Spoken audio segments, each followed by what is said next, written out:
दुर्गम दूर दराज के क्षेत्रों में अस्थायी भर्ती होगी 3000 जेबीटी, टीजीटी और शास्त्री शिक्षक। गाड़ी की रजिस्ट्रेशन के लिए अब मान्य होंगे 30 तरह के दस्तावेज। आउटसोर्स पर कर्मियों को भर्ती करने वाली कंपनियों के खिलाफ विजिलेंस की जांच शुरू। मनाली से रोहतांग तक नहीं चलेंगे 1000 से ज्यादा वाहन। येलो अलर्ट के बीच शिमला में झमाझम बारिश। हिमाचल में ट्रिपल इंजन सरकार की होगी तीसरी हार। 1 मेगावाट क्षमता की बैटरियां लगाकर बिजली बोर्ड स्टोर करेगा सौर ऊर्जा। हिमाचल प्रदेश के दुर्गम और दूर दराज के क्षेत्रों में अस्थायी तौर पर 3104 जेबीटी, टीजीटी कला व शास्त्री शिक्षक भर्ती होंगे। 10वीं 12वीं कक्षा सहित बीएड और डीएलएड के अंकों के आधार पर इन शिक्षकों का चयन होगा। अस्थायी शिक्षकों की भर्ती के लिए टेट पास होना जरूरी रखा गया है। शिक्षकों की जिला कैडर के पदों की भर्ती शिक्षा उपनिदेशक और राज्य कैडर के पदों की भर्ती निदेशक करेंगे। शिक्षण संस्थानों के प्रभारियों को जो भी अस्थायी शिक्षकों को पदभार सौंपने से पहले आवश्यक दस्तावेज जांचने के लिए कहा गया है। अगर किसी संस्थान में अपात्र को पदभार सौंपा गया तो ऐसे शिक्षण संस्थान प्रमुख के खिलाफ कार्रवाई की जाएगी। प्रारंभिक शिक्षा निदेशालय ने इस संदर्भ में विस्तृत प्रस्ताव तैयार कर लिया है। इस प्रस्ताव को अब कैबिनेट सब कैबिनेट की बैठक में चर्चा के बाद कैबिनेट बैठक में रखा जाएगा। नगर निगम शिमला के चुनाव के बाद कैबिनेट बैठक प्रस्तावित है। शिक्षा विभाग के प्रस्ताव के अनुसार इन भर्तियों को लेकर उपनिदेशक और निदेशक समाचार पत्रों में विज्ञापन जारी करेंगे। आवेदन करने के लिए 15 दिन का समय दिया जाएगा। शैक्षणिक योग्यता के दस्तावेजों को जांचने के लिए शिक्षकों का अस्थायी तौर पर चयन किया जाएगा। प्रस्ताव में शिक्षकों के चयन के लिए अंकों का निर्धारण भी कर दिया गया है। वेतन तय होने के लिए शिक्षा निदेशालय ने सरकार को नियमित और अनुबंध पर नियुक्त शिक्षकों को दी जाने वाली राशि की जानकारी दी है। कैबिनेट बैठक में इस बार अंतिम फैसला होगा। हिमाचल प्रदेश में अब बीमा पॉलिसी या किसान बुक दिखाकर भी वाहन पंजीकृत करवाए जा सकेंगे और लाइसेंस बनवाए जा सकेंगे। इन कार्यों के लिए अब 30 तरह के दस्तावेज मान्य होंगे। केंद्रीय सड़क परिवहन एवं उच्च मार्ग मंत्रालय ने 1 दर्जन और दस्तावेजों को इस काम के लिए तय किया है। इस संबंध में सभी प्रदेशों के मुख्य सचिवों को पत्र भेजे हैं। इसके लिए पार्षद की ओर से जारी प्रमाण पत्र, प्रॉपर्टी टैक्स रसीद, सेल एग्रीमेंट, विवाह प्रमाण पत्र जैसे दस्तावेज भी शामिल किए गए हैं। मंत्रालय के निदेशक पीयूष जैन की ओर से सभी राज्यों के लिए मुख्य सचिवों को जारी पत्र के अनुसार लोगों की सुविधाओं के लिए यह निर्णय लिया गया है। अब 30 तरह के दस्तावेजों को लाइसेंस और पंजीकरण प्रमाण पत्र बनाने के लिए प्रस्तुत किया जा सकेगा। पहचान पत्र और आयु या जन्म तिथि, इन तीनों कार्यों के हिसाब से इन प्रमाण पत्रों को तय किया गया है। आधार कार्ड और वोटर कार्ड को इन तीनों के लिए प्रस्तुत किया जा सकेगा। हालांकि पहचान पत्र और आयु प्रमाण पत्र के रूप में इसे प्रस्तुत नहीं किया जा सकेगा।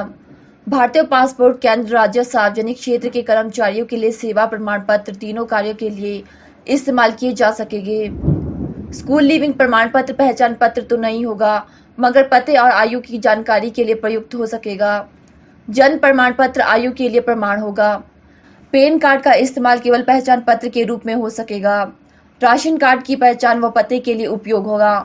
राज्य और केंद्र सरकार के सर्विस फोटोग्राफ की पहचान व जन्म तिथि के लिए इस्तेमाल में लाए जा सकेंगे। राज्य सतर्कता एवं भ्रष्टाचार रोधी ब्यूरो ने सरकारी विभागों, निगमों और बोर्डों से आउटसोर्स पर कर्मचारियों को रखने वाली कंपनियों के खिलाफ प्रारंभिक जांच शुरू कर दी है। पूर्व भाजपा सरकार के कार्यकाल में यह बात सामने आई थी। फर्जी कंपनियों हजारों कर्मचारियों को आउटसोर्स पर भर्ती कर वर्षों से सरकार से करोड़ों रुपए का कमीशन वसूल रही है। विधानसभा चुनाव से पहले पूर्व भाजपा सरकार जब आउटसोर्स कर्मचारियों के लिए नीति बनाने लगी थी तो फर्जीवाड़े का आदेश जताया गया था। उल्लेखनीय है कि पूर्व जल शक्ति मंत्री महेंद्र सिंह की अध्यक्षता में आउटसोर्स कर्मचारियों का भविष्य सुरक्षित करने के लिए कैबिनेट सब कैबिनेट गठित की गई थी। उस समय कमेटी को 150 में से सिर्फ 15 कंपनियों का ही रिकॉर्ड मिला था।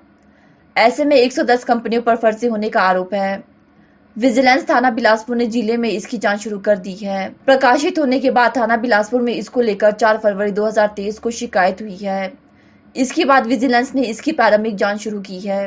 प्रदेश में सरकारी विभागों, निगमों, बोर्डों और विश्वविद्यालयों में 27,000 आउटसोर्स कर्मचारी पिछले कई वर्षों से सेवाएं दे रही है। उस समय भाजपा सरकार को शक हुआ कि फर्जी कंपनियां बिना सांठगांठ के नहीं पनप सकती। आउटसोर्स कर्मचारियों को हर माह ऑनलाइन वेतन भुगतान की व्यवस्था की गई है। सभी विभागों से पहले संबंधित कंपनियों के खाते में राशि डाली जाती है। इसके बाद कंपनी अपना कमीशन निकालकर आउटसोर्स कर्मचारियों को वेतन का भुगतान करती है।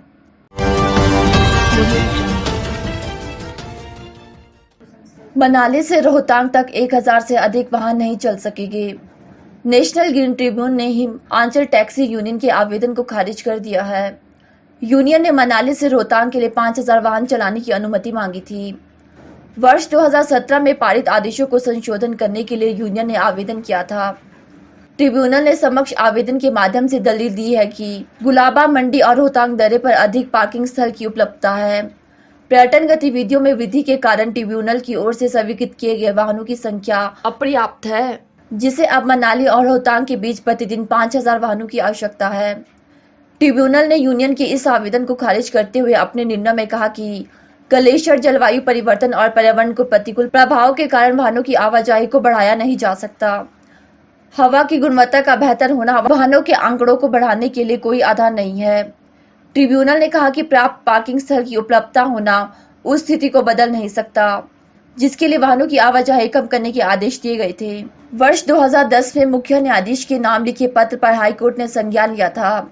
पत्र में आरोप लगाया था कि रोजाना 4000 से 5000 वाहन मनाली से रोहतांग दर्रे की ओर चक्कर लगा रहे थे, जिससे पर्यावरण में भारी नुकसान हो रहा है। एनजीटी के गठन के बाद हाईकोर्ट ने यह मामला ट्रिब्यूनल के समक्ष भेज दिया था। ट्रिब्यूनल ने राज्यों के अधिकारियों से स्थिति की रिपोर्ट मांगी और 6 फरवरी 2014 को 1000 वाहनों की आवाजाही को स्वीकृति प्रदान की थी। हिमाचल प्रदेश में येलो अलर्ट के बीच राजधानी शिमला में झमाझम बारिश हो रही है। शिमला में दिन में ही अंधेरा छा गया। कुल्लू में भी बारिश हो रही है। लाहौर पांगी भरमौर की ऊंची चोटियों में बारिश का दौर जारी है। चंबा जिले में भरमौर पठानकोट हाईवे समेत आधा दर्जन मार्गों पर वाहनों की रफ्तार थम गई। वीरवार सुबह चुराह विधानसभा क्षेत्र के झज्जाकोटी में पहाड़ी दरक गई। सड़क किनारे खड़ी 108 एम्बुलेंस मलबे की चपेट में आने से सड़क पर ही पलट गई। गनीमत रही कि हादसे के दौरान कोई हताहत नहीं हुआ। मौके पर लोगों की भीड़ एकत्रित हो गई।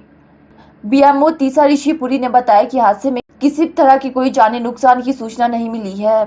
पहाड़ों से गिरे पत्थर की जद में आने से एम्बुलेंस पलटी है। मौसम के लगातार खराब रहने से गर्मी के मौसम में ठंड का प्रकोप जारी है।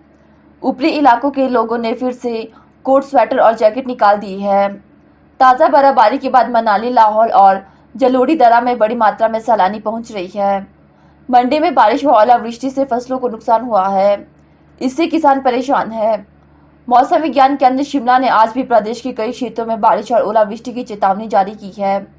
30 अप्रैल तक प्रदेश में मौसम खराब बना रहने का पूर्वानुमान है। उप मुख्यमंत्री मुकेश अग्निहोत्री विपक्ष पर हमला करते हुए कहा कि प्रदेश में कांग्रेस की सरकार है, नगर निगम भी हमारा होगा। 3/4 बहुमत से नगर निगम में कांग्रेस काबिज हो गए। बीजेपी ने चुनाव नहीं करवाया। यह पहली दफा हुआ कि कोई सरकार चुनाव का साहस नहीं करवा पाई। बीजेपी के पास इसका कोई उत्तर नहीं है। शिमला के साथ अन्याय किया, कांग्रेस लोकतंत्र की बहाली करवा रही। मुकेश अग्निहोत्री ने पत्रकार वार्ता कर कहा कि चुनाव से पहले बीजेपी में उथल पुथल मच गई है। निगम के चुनाव होने जा रहे हैं और हम दावे से ये कहना चाहते हैं कि जिस ढंग से हिमाचल प्रदेश में कांग्रेस की सरकार स्थापित हुई, उसी ढंग से शिमला में कांग्रेस पार्टी का नगर निगम स्थापित होगा। 1 सप्ताह के भीतर आप वोट पड़ने जा रहे हैं और 3/4 बहुमत के साथ हम शिमला का नगर निगम बनाएंगे। और भारतीय जनता पार्टी ने तो खुद ही जो है शिमला में हार मान ली है। उनके नए अध्यक्ष जी ने भी कह दिया है कि शिमला उनकी जो है कोई प्राथमिकता नहीं है और वो तो लोकसभा चुनाव के नज़रिए से जो है उनकी नियुक्ति हुई है। तो जाहिर तौर पे उनको पता लग गया है कि यहाँ पे कांग्रेस पार्टी निगम बनाने जा रहे हैं। हमारे मुख्यमंत्री सुखविंदर सुक्खू जी, हमारी पार्टी की अध्यक्षा प्रतिभा सिंह जी के साथ तमाम काडर, तमाम नेता जो है यहाँ पे प्रचार में लगे हुए हैं और शिमला को मूलभूत सुविधाएं देने के लिए हम वचनबद्ध हैं। और उसी कड़ी में हम शिमला में ट्रांसपोर्ट सिस्टम जो है, एयर ट्रांसपोर्ट सिस्टम जो है, शिमला डीकंजेशन ट्रैफिक सिस्टम जो है, उसके तहत 1546 करोड़ रुपए का रोपवे यहाँ पे लगाने जा रहे हैं और इस रोपवे में हम 15 स्टेशन बनाने जा रहे हैं। ये तारा देवी से शुरू होगा, फिर चक्कर में जाएगा, फिर उसके बाद ISBT में जाएगा, टनल पे जाएगा, विक्ट्री टनल पे, रेलवे स्टेशन पे, ओल्ड बस स्टैंड पे, लिफ्ट पॉइंट पे जाएगा, सेक्रेटेरिएट में जाएगा, सुमटी में जाएगा। तो ये सब जगह स्टेशन बनेंगे और इसका हमने विस्तृत अध्ययन भी कर लिया।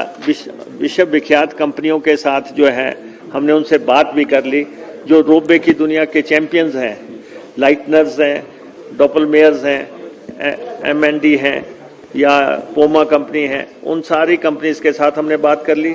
केंद्र सरकार से भी हमने बात कर ली, केंद्रीय मंत्री नितिन गडकरी जी से भी हमने बात कर ली, फंडिंग एजेंसी से भी, फॉरेन फंडिंग एजेंसी से भी बात कर ली और ये बातें हमारी लगभग कंप्लीशन पे हैं अब और हम आगे बढ़ने जा रहे हैं ताकि शिमला में अल्टरनेट ट्रांसपोर्ट सिस्टम अवेलेबल करवाया जा सके। हमें सबसे पहले सारा शिमला जो है हम बसेस से लैस कर देंगे। 20 बसेस तो हम इलेक्शन के तत्काल बाद चला रहे हैं, बसेस आ गई हैं लेकिन कोड ऑफ कंडक्ट लगा हुआ है। 50 बसेस हम दिवाली के आसपास बसेस यहाँ पे और जोड़ने जा रहे हैं। 50 बसेस हमारी पहले यहाँ पे चल रही हैं और 24/7 पानी देने के लिए, उसके लिए स्कीम पे हम का काम जो है उसको गति दे रहे हैं और 2025 में हम शिमला में 24/7 और यूरोपियन कंट्री की तरह बिस्लरी की बात नहीं होगी। यहाँ पे हम सीधे नलके का पानी लोग पी सकेंगे। हिमाचल प्रदेश के जनजातीय क्षेत्र काजा में 2 मेगावाट का सोलर प्रोजेक्ट स्थापित करने की कवायद शुरू हो गई है। राज्य बिजली बोर्ड 8 करोड़ रुपए की लागत से सोलर प्रोजेक्ट स्थापित करेगा। 6 कंपनियों ने प्रोजेक्ट के लिए आवेदन किया है। अब तकनीकी और वित्तीय बिड खुलने के बाद कंपनी का चयन किया जाएगा। इस सोलर प्रोजेक्ट में 1 मेगावाट की बैटरियां लगाकर सौर ऊर्जा को स्टोर भी किया जाएगा। सोलर प्रोजेक्ट की DPR बनाने के लिए जनजातीय विभाग से फंड लिया जाएगा। सोलर प्रोजेक्ट के तैयार होने से जनजातीय क्षेत्र काजा में बर्फबारी के दौरान भी बिजली की समस्या नहीं रहेगी। दिन के समय जहां सोलर पावर प्रोजेक्ट से सीधे सप्लाई की जाएगी, रात को 1 मेगावाट की बैटरियों में स्टोर की गई ऊर्जा से बिजली सुचारू रखी जाएगी। सोलर प्रोजेक्ट पूरा होने के बाद पहले स्थानीय लोगों को बिजली मुहैया कराई जाएगी। इसके बाद अलग बिजली की बचत होती है तो उसे दूसरे क्षेत्र में भेजा जाएगा। ग्रिड के माध्यम से काजा के सोलर पावर हाउस में बनने वाली बिजली प्रदेश और बाहरी राज्यों तक पहुंच सकेगी। यह प्रदेश में सोलर लाइट पर आधारित बने प्रोजेक्टों में से एक होगा।